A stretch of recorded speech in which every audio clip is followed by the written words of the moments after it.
আবৃত্তি করছি কবি ভাস্কর চৌধুরীর আমার বন্ধু নিরঞ্জন।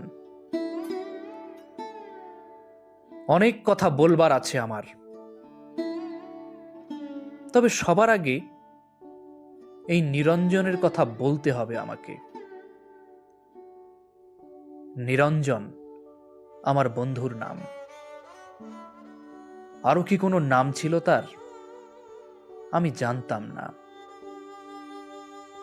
ওর একজন বান্ধবী ছিল, অবশ্য কিছু দিনের জন্য।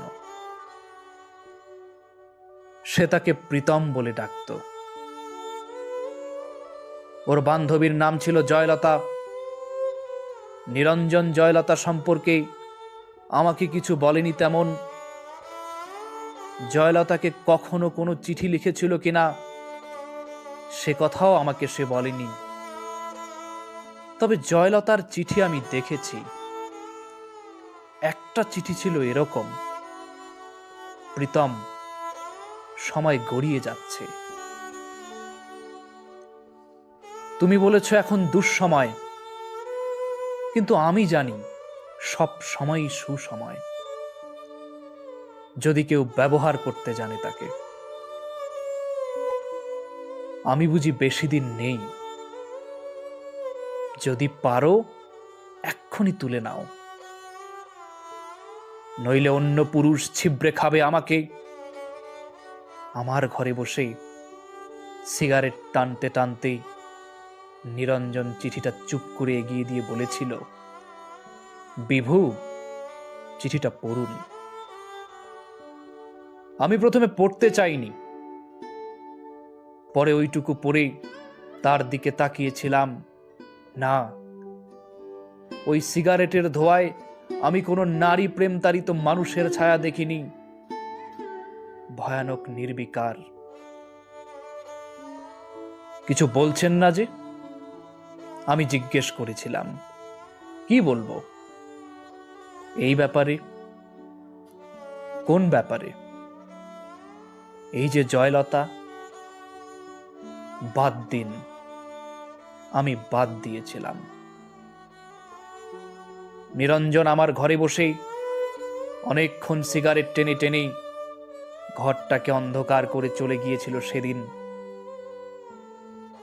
আর জয়লতার সঙ্গে অন্য পুরুষের বিয়ে হয়েছিল।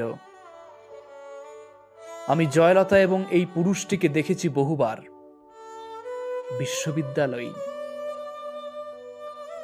জয়লতা আরো দেমাগী, আরো সুন্দরী হয়ে উঠেছিল।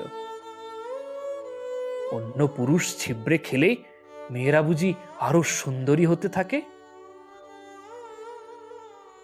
এ কথার সূত্রে সেদিন নিরঞ্জন আমাকে বলেছিল, মানুষকে এত ক্ষুদ্রার্থে নেবেন না।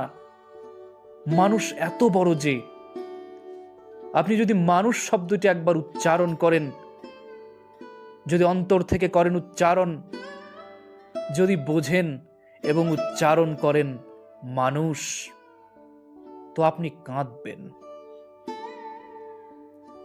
আমি মানুষের পক্ষেই, মানুষের সঙ্গে এবং মানুষের জন্য। হ্যাঁ, মানুষের মুক্তির দাবিতে নিরঞ্জন মিছিল করত। আমি শুনেছি নিরঞ্জন বলেছেন, তুমি দুষ্কৃতী মারো, গেরিলা তামিল মারো, হিন্দু মুসলমান মারো, এভাবে যেখানে যাকেই মারো না কেন, ইতিহাস লিখবে যে এত মানুষ মরেছে।